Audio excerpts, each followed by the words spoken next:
Assalamualaikum warahmatullahi wabarakatuh. Apa khabar sahabat-sahabat semua? Alhamdulillah, jumpa lagi dalam video saya di YB Channel. So, sahabat-sahabat jangan lupa like, jangan lupa subscribe dan sharekan video saya dengan sahabat-sahabat kita yang lain. So, hari ni sahabat-sahabat, saya nak mengimbas kembali video yang pernah saya buat dulu. Tajuk dia PAS bakal diserang. Lebih kurang itulah tajuk dia. Jadi apa yang saya nak katakan hari ini ataupun saya nak imbas kembali tentang tajuk tersebut, kita dah boleh lihat bagaimana PAS diserang, bagaimana pemimpin PAS diserang, bagaimana ulama-ulama dalam PAS diserang. So sekarang kita dah nampak. Ini bukan maksud kita nak menceritakan soal 3R, tapi ini kita nak menceritakan bahawa musuh-musuh politik yang di dalam Pakatan Harapan mula untuk mencari kesilapan-kesilapan PAS untuk melemahkan PAS supaya mereka dapat memberikan satu keyakinan kepada rakyat supaya mempercayai Pakatan Harapan.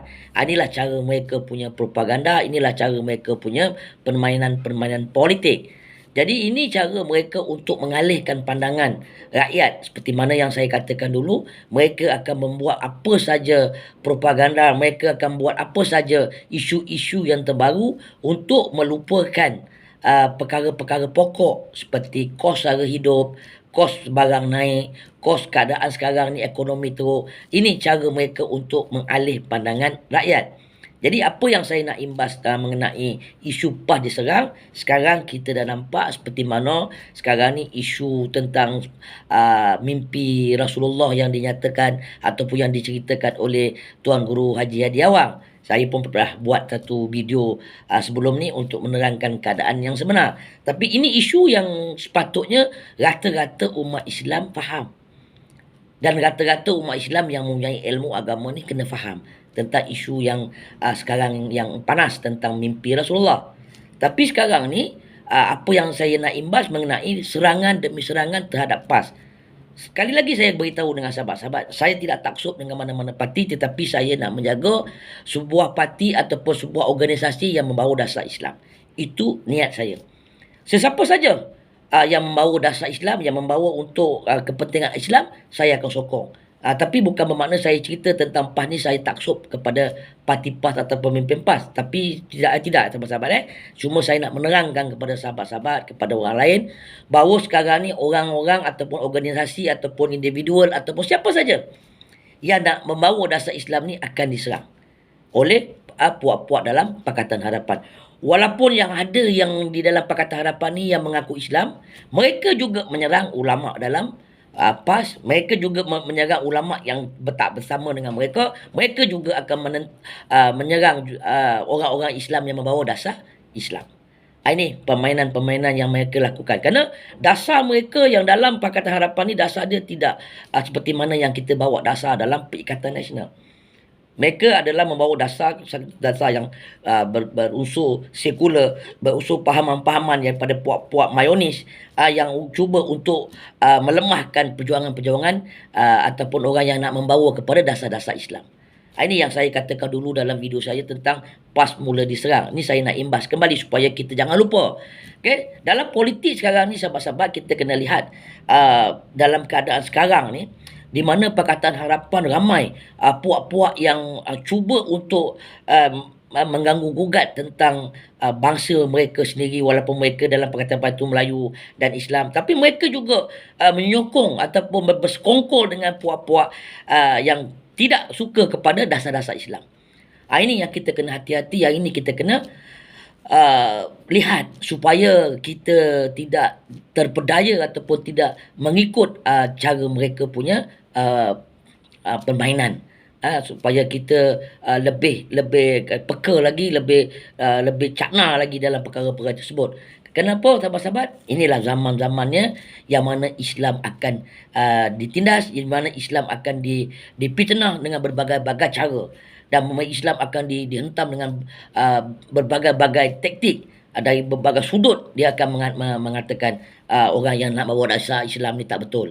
Sedangkan orang yang komen dalam kumpulan Pakatan Harapan ni yang komen tentang perkara-perkara yang Perikatan Nasional membawa dasar Islam, mereka sendiri pun jahil agama. Jadi sebab apa mereka bersekongkol dengan puak-puak harbi, mereka bersekongkol dengan puak kafir, mereka ni terkategori daripada orang munafik yang mana mereka cuba untuk menghentam agama mereka sendiri, menghentam bangsa mereka sendiri. Inilah pengkhianat-pengkhianat yang ada dalam Pakatan Harapan. Saya sekali lagi saya dah kata, saya tidak taksub kepada tidak taksub kepada mana-mana parti, saya tidak taksub kepada mana-mana pemimpin, tetapi saya memperjuangkan orang yang membawa dasar Islam. Ini matlamat dan ini perjuangan saya. Dan saya membawa suara rakyat tentang apa yang rakyat tidak dapat nak menyuarakan, saya akan suarakan melalui channel saya. Jadi sekarang ni sahabat-sahabat, kita banyak lupa dalam perkara-perkara pokok. Dengan perkara-perkara yang asas seperti mana yang saya katakan tadi, dengan kos harga hidup, dengan harga barang naik, dengan berbagai-bagai lagi, dengan keadaan pekerjaan pun teruk, kan. Jadi dengan orang-orang politik sekarang ni berkecamuk di antara mereka, bukan tidak ada perbalahan di antara parti-parti mereka sendiri, ada dalaman mereka pun bermasalah dalam Pakatan Harapan. Begitu juga dengan Perikatan Nasional ada sedikit permasalahan, tapi di dalam Perikatan Nasional yang saya nampak sekarang ni mereka cuba untuk menyelesaikan segala isu-isu yang berbangkit sebelum-sebelum ni. Jadi dalam Pakatan Harapan pun mereka bergolak di antara puak-puak mereka. Jadi itu sebab saya buat video ni, saya nak mengimbas kembali kepada sahabat-sahabat tentang sesiapa saja yang nak membawa dasar Islam akan diserang, terutama PAS. Dalam Perikatan Nasional, PAS adalah sebuah parti yang kuat, sebuah parti yang boleh diterima oleh lapisan masyarakat, baik Melayu, baik India, baik Cina. Jadi untuk melemahkan parti PAS, mereka akan menggunakan strategi untuk menghentam bersatu, memberikan fitnah-fitnah terhadap pemimpin-pemimpin bersatu, untuk melaga-lagakan bersatu dengan PAS. Inilah cara mereka punya permainan. Inilah cara mereka punya cara untuk melemahkan perjuangan yang perjuang di dalam Perikatan Nasional. Sebab saya dah banyak kali saya nasihatkan kepada sahabat-sahabat, kita jangan dengar perkara-perkara yang boleh melemahkan perjuangan kita. Kita jangan dengar perkara-perkara yang boleh membuatkan kita ni rasa serba salah. Itu sebab rujuk kepada pemimpin di tempat kamu sendiri tentang apa yang berlaku. Bukan tidak ada cawangan-cawangan bersatu ataupun PAS di kawasan kamu. Bukan tidak ada ahli-ahli politik PAS ataupun bersatu di kawasan kamu. Rujuk kepada mereka, tanya kepada mereka. Jangan dengar sangat 100% kepada musuh-musuh kita. Terutama musang-musang sekarang ni, seperti mana saya buat cerita tentang musang, tentang yang main 2 kolam, yang main 3 kolam, yang atas pagar, berbagai-bagai lagi cara mereka. Jadi sekarang ni dengan keadaan ekonomi teruk, ramai rakyat yang susah, inilah peluang ataupun kesukaan puak-puak daripada Pakatan Harapan suka kepada influencer-influencer yang hidup segan mati ya tak mau, influencer-influencer yang suka main 2 kolam, influencer-influencer yang kurang iman dia, influencer-influencer yang kurang ilmu. Inilah kesukaan daripada puak-puak Pakatan Harapan, senang membeli mereka, senang nak mempengaruhi mereka supaya mengeluarkan kenyataan-kenyataan yang boleh memeningkan fikiran rakyat. Jadi saya buat ni untuk imbas supaya rakyat sedar balik, kita balik kepada perkara asal, kita balik kepada perkara pokok, kita jangan dengar perkara-perkara yang boleh melemahkan perjuangan kita. Jadi dari segi sekarang ni isu mengenai yang berlaku tentang penghinaan agama Islam yang kecoh di seluruh negara.